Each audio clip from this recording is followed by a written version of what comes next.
As Gene Chizik, obviously, this year two, kind of being in this game, I guess kind of what's the comfortability level with everybody? It seems like a lot of people are saying they kind of have a better understanding of what's going on. Like, what's it been like in his system so far?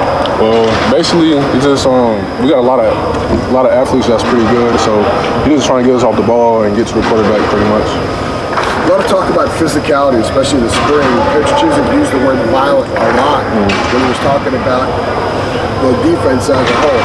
What have you guys done on the defensive end to kind of be more about what are some of the things you've worked on, and how does that manifest itself in getting to the quarterback, getting around tackles? So basically on defense, you just got to be intentional with everything you do. Use your hands and just create different levels on the defensive line. So if you work past the scrimmage line, you create havoc pretty much.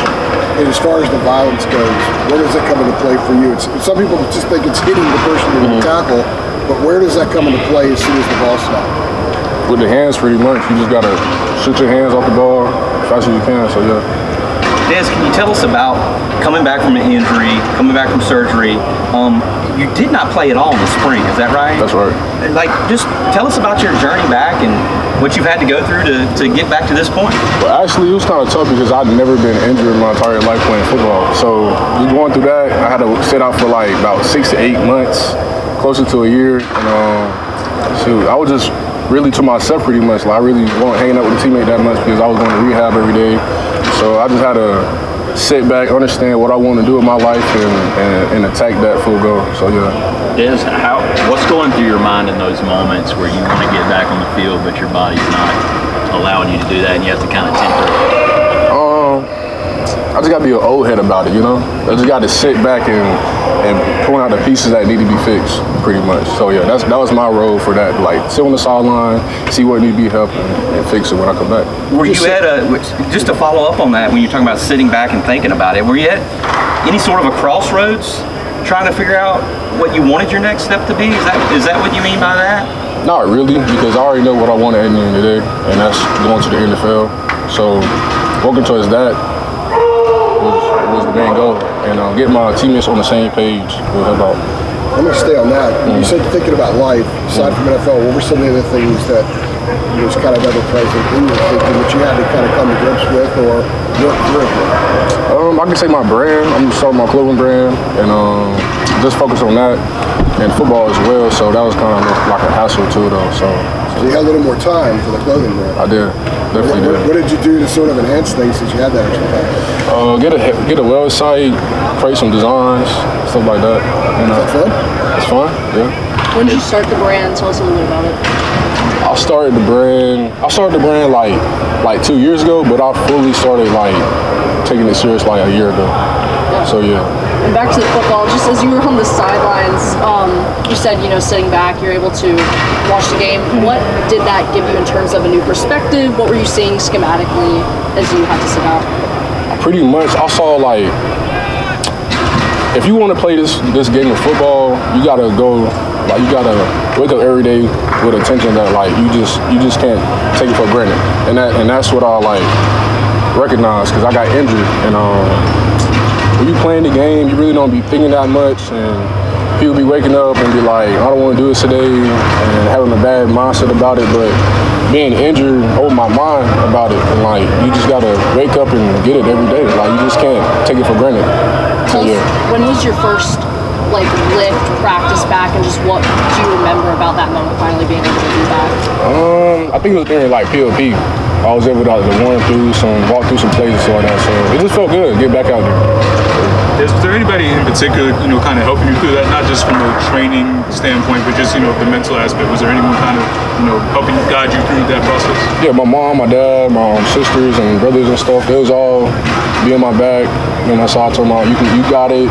Next year's your year. You just keep pushing through. Do what you do. What do you want your brand to be? Well, it's right now. What do you want the narrative, the theme of your brand to be? Just inspiring people. It's called Unknown. So like, one of the quotes is like, if you want something that you never had, you gotta do something you never done. So, and that's Unknown, because a lot of people don't do what they really said they're gonna do. You feel me? So yeah. How do you approach that? If you're spraying through t-shirts or doing whatever it is that you're doing, how do you put that on your shirt to sort of inspire? Oh, can you say that again? You said you're doing shirts, right?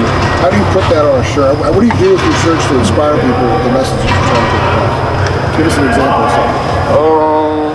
See, I just sit in my room, just be thinking about things, talk to my dad, and just get some quotes from him because he told me one time, like, he got like 2 jobs. He got a restaurant and he got a car dealership. And he told me, like, I was like, dang, Dad, like, it's kind of hard doing my clothing business and going to school at the same time. And he was like, if you want something that if you really want it, you're gonna do both. And like little quotes like that, I'll be like putting on a shirt because like it means something to me. So is he gonna get a cut? Is he gonna cut of this too? Of course, my dad. There you go. Any sales coming up, discounts for us? Discounts? No, not really. I'm not giving no discounts out. Going back to Yeah. just the mentality you talked about, if you want to, oh my gosh, I can't quote it back, but if you want to, get better, you have to basically push yourself outside your comfort zone, do stuff that maybe you haven't done before. How have you applied that in the off-season yourself? I can say being intentional with everything I do. Because like my first 3 years here, I was just going through the motions, I can say. So like right now, it's opened my eyes up and like taking everything serious, not for granted. So yeah, that's what I'm doing. Would you say that that's something that was influenced by you being sidelined for your injury, or what made you like flip that switch this year? Yeah, I can say that opened my eyes up a little bit more. Yeah. How hard was it to watch this? Not to play and to watch? Because it wasn't that really hard though, because I say everything happened for a reason. And for me being on the sideline, it gave me the opportunity to see what really need to be fixed on. We need to be worked. So yeah. What kind of things did you pick up from seeing it from that different angle? For one, you can't decide that you want to go hard this day and the next day you take that day off. Like that's number one. That's number one also. Ted Marquino came in because he's a pass rush specialist. How has him being in the program as an analyst kind of helped you with your craft rushing the pass rush? It helped out a lot. I mean, Ted, he been in places and with his knowledge and his background, he knows how football how it's supposed to go, and he helped me out a lot. When you think about some of the guys he's coached, when you found out about that when you got here, how was that exciting? What did you think about knowing a guy who coached some of those dudes is going to be here helping you guys? Point blank period, he know what he's talking about. So yeah. Was last week's first practice of camp, was that a big moment for you in this process of coming back? Did did that Yeah, it kind of resonate a was. little more? It was, because I had to prove a point though, that I'm back though, So yeah. Do you think you're proving it? I have so far. I'm not done yet, but yeah. Is it a chip? Is it a chip? You say that? What are your goals for this season, both with the team and also personally? My goal for the team in this season, well, first would be finish school strong. Secondly, it would be make sure everybody healthy. Everybody know what they're doing at the end of the day. So if everybody know what they're doing, that's going to lead us to win games. Yes, I wanted to ask you about Travis Shaw also on that line. We talked to Matt last week. He was talking about how he slimmed down, things like that. Just how has he looked out there so far, and what are kind of some of the things you are expecting from him? He looking pretty good. When he came in here, he was on 360. He about like 335. So his work ethic is there, and on the field, everything is there. He's physical. He get up the ball, and he hustle. That's all you need to do.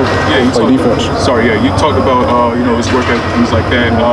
But just like observing him, is there anything different from last year to this year? Like, is anything different about his approach and just the way he's handling himself, anything like that? Yeah, most definitely. In the film room, he take notes, like detail by detail. So I can say that's something that he changed.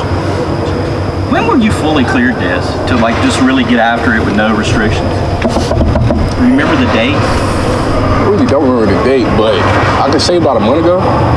Okay, so about maybe like mid-July, maybe? Or? July for sure. Hello, May. I remember it was May 10th. Yeah, May 10th. Yeah. So who told you? Someone said, all right, you're good to go. You can get after it. One of my trainers, yeah. Okay.